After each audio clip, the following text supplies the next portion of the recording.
Hi everyone. The next topic is residual sum of squares and degrees of freedom. So we are considering the linear model, y is equal to beta naught plus beta 1 x1 plus up to beta p minus 1 xp minus 1 plus epsilon. So last time that we discussed up to beta p times xp, but from now on that we just changed a little bit and we keep the number of parameters equal to p. So we have p parameters here. And okay, then what's the residual sum of squares? So this is the sum of squared residuals. So the residual sum of squares is defined as summation of the epsilon j hat square. So that is the yi minus beta naught minus beta 1 x1 up to beta p minus 1 xp minus 1. And we take the square of that. So this is the residual, the sum of squares. And residual sum of squares is used to estimate the standard error epsilon. So standard error sigma.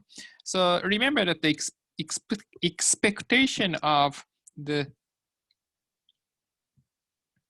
epsilon square is equal to sigma square, because our assumption is that the epsilon follows normal 0 sigma square. So this quantity RSS can be used to estimate this parameter sigma square. So sigma square is not of our interest, just error size, but still this is an unknown constant. So sometimes we have to estimate it for some reasons that we see it later. And the sigma hat square, which is defined by 1 over n minus p times RSS. So this is an unbiased estimate for sigma square. So that means expectation of sigma hat square is equal to sigma square. And here, the n minus p is called degrees of freedom. So the idea is that, okay, so we have the sample variance. In the sample variance, in the definition, we have 1 over n minus 1 and the summation xi minus x bar square of it. So here that we have n minus p because we have p parameters, b naught plus the b naught to the b p minus 1. When estimating the sample variance of data, that we only have the one parameter, that is the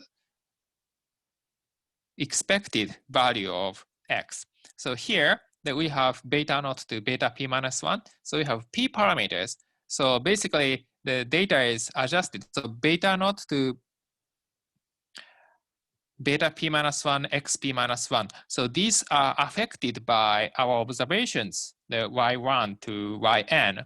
So because of that, we have to put n minus p to make this estimate unbiased. So basically, this quantity epsilon j hat square underestimates the size of sigma square, because this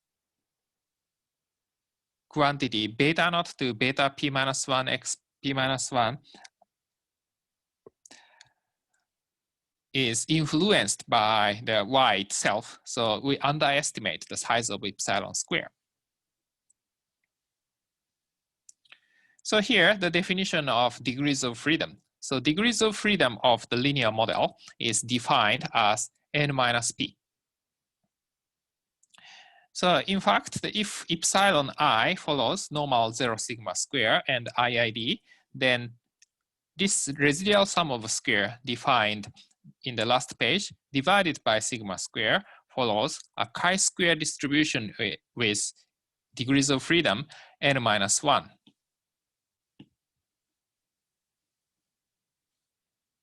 So chi-square distribution, remember that the chi-square distribution with degrees of freedom k is basically defined as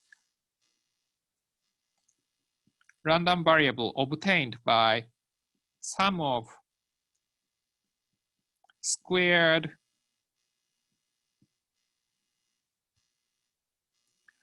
random variables, normal, 0, 1.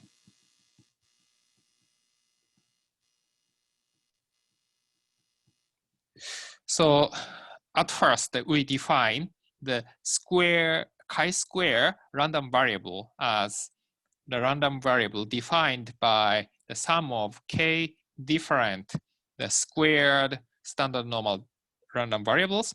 Then we call the distribution of that random variable as chi-square distribution with df k. So here, the k is equal to n minus p.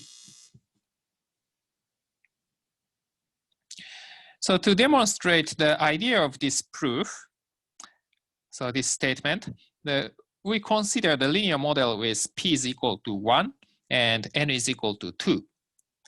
Because the larger p and larger n, that we have more complicated linear algebra, but essentially the idea is the same.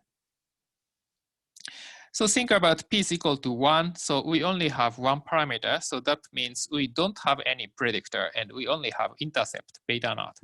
And we have two observations, so y1 and y1 and y2, and we have epsilon 1 and epsilon 2. Then we will show that the residual sum of squares divided by n minus p, that is 1, it follows the chi-square distribution with df1. So here that we replace y by x, but so we write the proof for this one. So at first, what's the beta naught hat? So beta naught hat is the estimate for average of x, because we only have intercept. So expectation of x. So beta 0 hat, beta naught hat is x bar. So that is 1/2 times the x1 plus x2.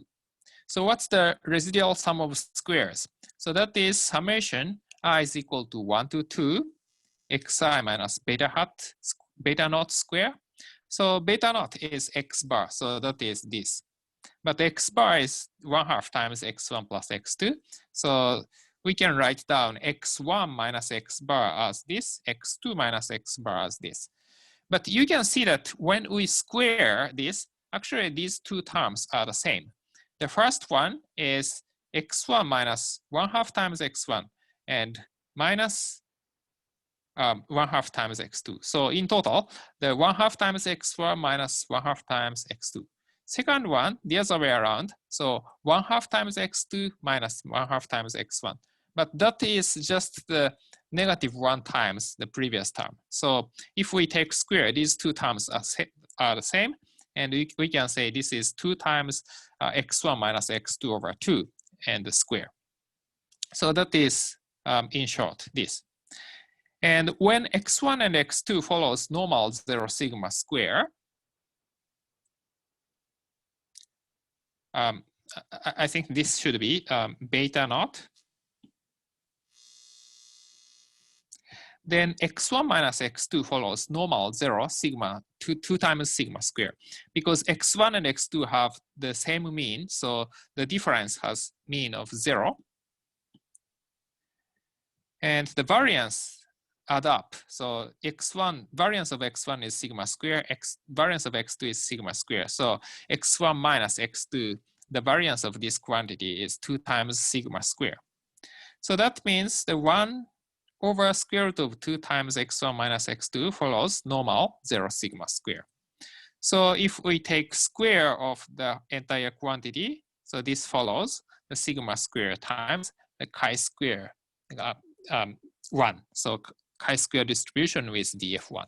So this is the proof for the case of p is equal to 1 and n is equal to 2. So larger p and larger n, that we have more complicated algebra, but essentially the proof is similar. And here's the sample code to calculate the degrees of freedom. So remember that we have linear model with p is equal to 2. We have the two variables in the example. So the percentage of African American and the percentage of people voting for Gore. And we have number of observations, and also we have intercept. So in our notation, p is equal to 3. And n is number of observations, and that is 159.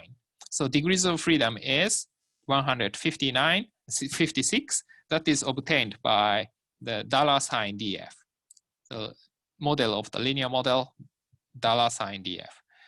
It can be obtained by the number of observations, the number of rows in the data frame, that is n row of G, and minus length of coefficient of L mod.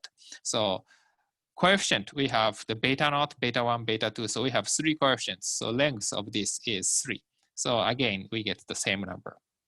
And the sum of squared residuals, so that is obtained by this, because the residual is obtained by resid of name of the linear model. Or we can also use the deviance of L mod. So deviance is more general idea for to represent kind of likelihood of the model. We will discuss it later. But for linear models, so these two, the sum of residual squares and the deviance, have the same definition. So we have the same output. And how to get sigma hat? So that can be obtained by summary of LM model, $sigma. So some output is obtained by just the transforming some output of the linear model. So summary of linear model. So this object, summary of linear model. So it includes more information than just the linear model output. So we have to specify summary of linear model, $sigma. Then we get the sigma hat. It can be obtained manually. So we know degrees of freedom. We know residual sum of squared. So we take square root of RSS over df. Then we get the same answer. Okay, so we discussed the residual sum of square and the degrees of freedom and its meaning. And also that we discussed our implementation of these concepts.